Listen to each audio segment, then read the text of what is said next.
আসসালামু আলাইকুম বন্ধুরা। এখন আমি আপনাদেরকে সয়াবিন রান্না করে দেখাবো।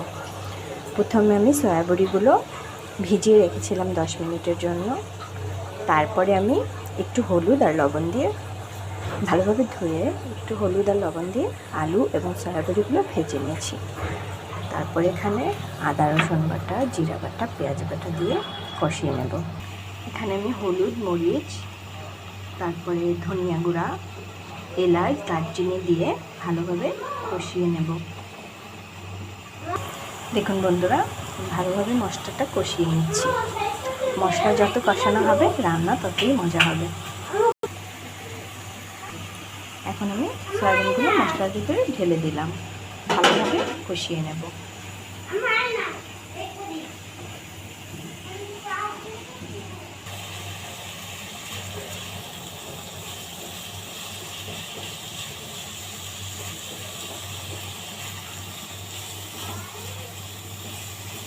দেখুন বন্ধুরা, সয়াবিনগুলো একদম মশলাটাকে চুষে নিয়েছে।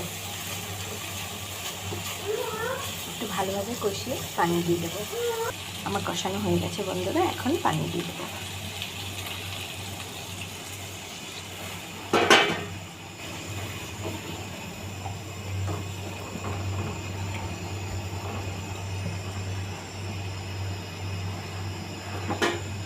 এখন আমি ঢাকনা দিয়ে দেবো।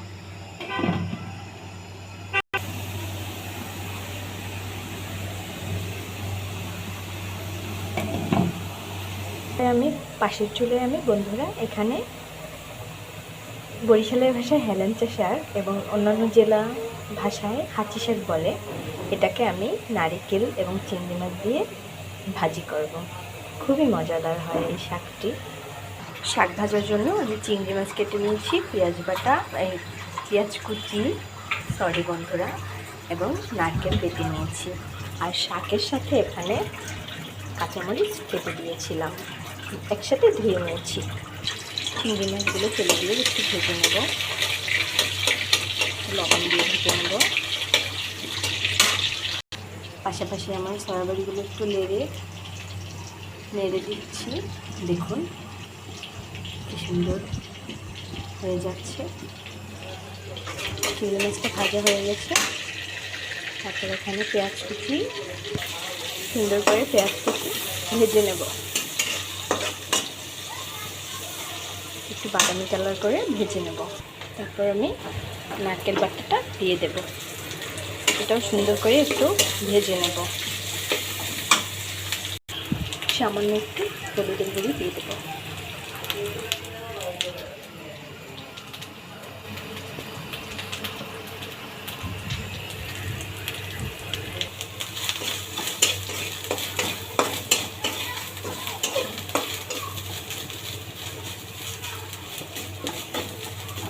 নারকেলটা ভাজা হয়ে গেছে, এখন আমি শাক দিয়ে দেব।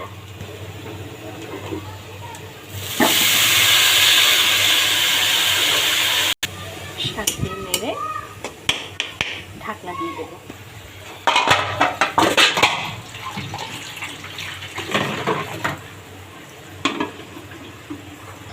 পাশাপাশি আমার সয়াবিনের কী অবস্থা দেখে নিই।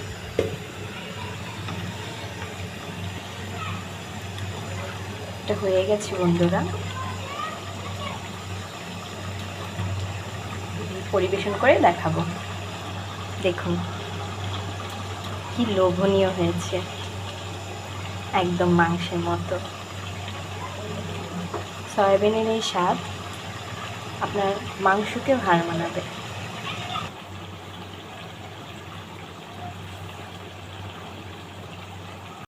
এখন আমি চুলাটা বন্ধ করে দেব। আমার সয়াবিন রান্না হয়ে গেছে। শাক ভাজাটার কী অবস্থা দেখে নিই। দেখুন কালারটা এত সুন্দর হয়েছে